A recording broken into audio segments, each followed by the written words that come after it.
I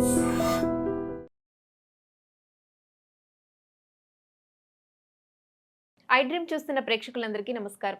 ఈరోజు మనతో పాటు ప్రముఖ ఆధ్యాత్మికవేత్త, జ్యోతిష్య పండితులు, ఇంటర్నేషనల్ అవార్డు గ్రహీత, శ్రీ విద్యా ఉపాసకులు డాక్టర్ బమ్మిడి సుదర్శన్ శర్మ గురుగారు మనతో పాటు ఉన్నారు. గురుగారితో మాట్లాడదాం. నమస్కారం గురుగారు. నమస్కారం అమ్మ. గురుగారు, ఆంజనేయ స్వామిని బ్రహ్మచారి అంటారు. కొంతమంది ఏమో ఆంజనేయ స్వామికి వివాహం అయింది అంటూ ఉంటారు. దీని గురించి చెప్పండి గురుగారు. మంచి ప్రశ్న వేసాము. ఈ విషయం గురించి మాట్లాడుకోవే ముందు కాస్త ఆధ్యాత్మికంగా దైవ ప్రార్థన చేసుకునే విషయంలోకి వెళ్దాం.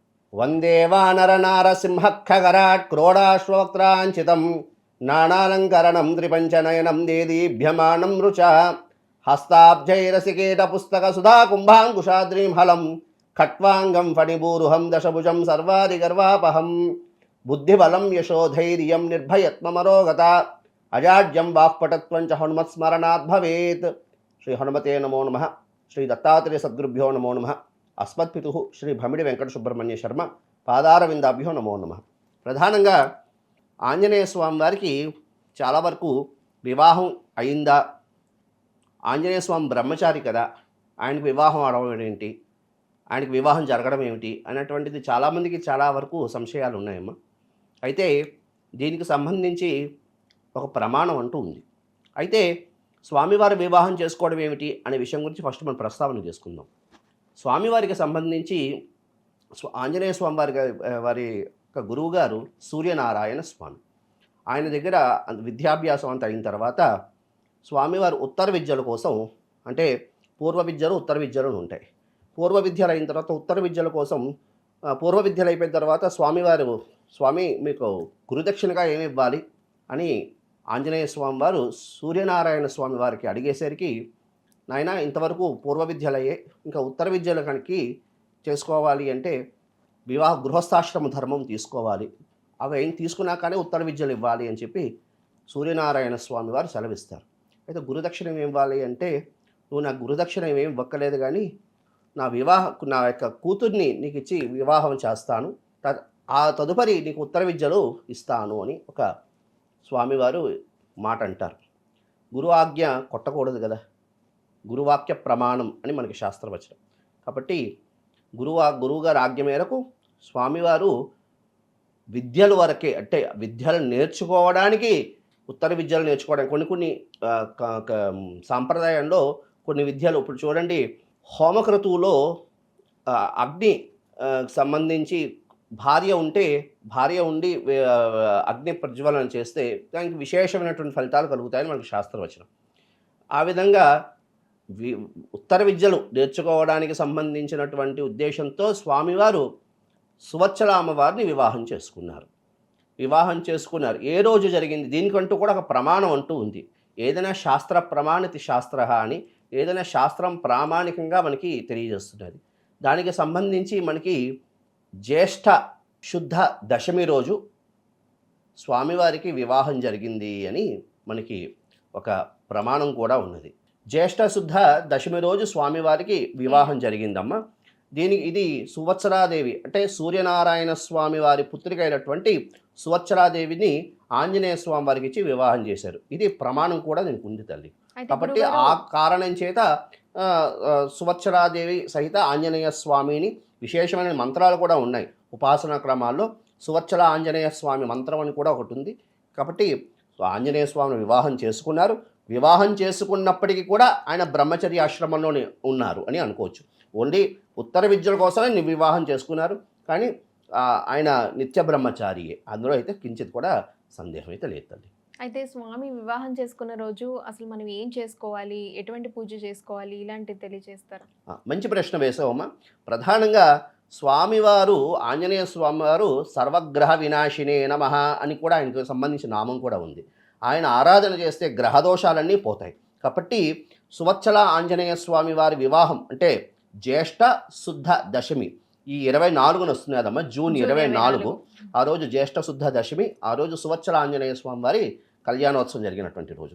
ఆ రోజు చక్కగా ఈ కుజదోషాలతో బాధపడేవాళ్ళు, అదేవిధంగా రాహుకేతు సంబంధమైనటువంటి దోషాలతో బాధపడేవారు, అదేవిధంగా చాలామందికి ఇంట్లోని ఏదో అంటే వివాహం ఎంత ప్రయత్నం చేస్తున్నా వివాహం సిద్ధించట్లేదు అన్నవాళ్ళు, అలాంటి వాళ్ళందరూ కూడా చక్కగా ఆ రోజు స్వామివారి అమ్మవారికి కళ్యాణోత్సవం దగ్గరుండి జరిపించడం ద్వారా విశేషమైనటువంటి గ్రహదోషాలన్నీ కూడా పోయి శీఘ్రాతి శీఘ్రంగా కళ్యాణాలు సిద్ధిస్తాయి. గురుగారు, ఆంజనేయ స్వామికి తోక పూజ అని చేస్తూ ఉంటారు. దీనికి సంబంధించిన వైశిష్ట్యం ఏంటో తెలియజేస్తారు. మంచి ప్రశ్న వేసావమ్మా. దీన్ని వాలాగ్ర పూజ అంటారు.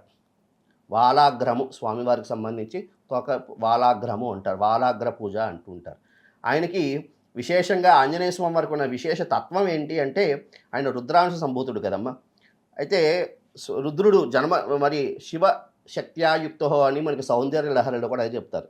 అమ్మవారు అయ్యవారు ఎక్కడ కూడా వేరేగా ఉండరు. కాబట్టి అక్కడ విశేషం ఏమిటి అంటే ఇంకా శివుడు జన్మ అంటే ఇంకా ఆంజనేయ స్వామి వారి అవతారం తీసుకునేటప్పుడు పార్వతి అమ్మవారు అడుగుతుందిట, ఏమంటని పరమేశ్వరుడికి, స్వామి నేను కూడా మీతో వస్తాను మరి అని అంటే స్వామివారు చెప్తారట, నేను ఈ అవతారంలో బ్రహ్మచర్య ఆశ్రమంలోనే ఎక్కువ ఉంటాను, మరి ఎట్లా అని అన్నప్పుడు మరి అమ్మవారు అంటుంది, నేను మిమ్మల్ని విడిచిపెట్టి ఇంతవరకు ఎక్కడ ఉండలేదు కదా స్వామి అంటే, అయితే నువ్వు నా వెనకాల తోకలా నా వెనకాల రానంటారట. అందుకే ఆయనకి ఎక్కువ ఆయన శక్తి కన్నా ఆయన తోక ఎక్కువ బలం ఎక్కువ ఉంటుంది. అందుకే ఆయన ఏం చేశారు, తోకతో ఎన్నో కార్యాలు చేశారు. ఏం చేశారు, లంకా దహనం చేశారు ఆయన. అదేవిధంగా వాలాగ్ర పూజ అని కూడా ఉంటుంది తల్లి. దీనికి సంబంధించి అంటే చాలామంది ఒక మండలం దినం దీనికి ఒక విధానం ఉంది. మన ఐడ్రీమ్ ప్రేక్షకులందరికీ కూడా తెలియజేస్తుంది విశేషమైన రహస్యమైనటువంటి విధానం.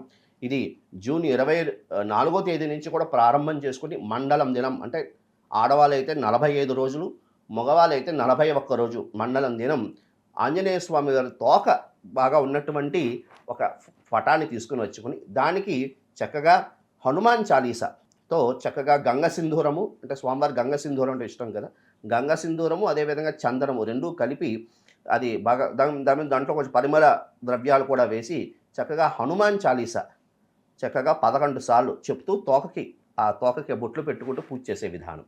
ఇది వాలాగ్ర పూజ అంటారు. ఇది చేయడం ద్వారా అసాధ్యం అంటే ఇక సాధ్యం కానిటువంటి కోరికలు కూడా నెరవేరుతాయి తల్లి. ఎందుకంటే ఆ తోకకు ఉన్నటువంటి అమ్మవారే కాబట్టి, ఆ తోక అంటే అమ్మవారి శక్తే, అది అమ్మవారు అయ్యవారే. అక్కడ స్వామివారు అమ్మవారిని ఎక్కడ విడిచిపెట్టి ఉండలేదు కాబట్టి అమ్మవారికి ఉన్న అమ్మవారే. కాబట్టి అమ్మవారికి సంబంధించి అమ్మవారికి ఏమిటి ప్రీతి, కుంకుమార్చన, కాబట్టి అర్చన ప్రియ అమ్మ.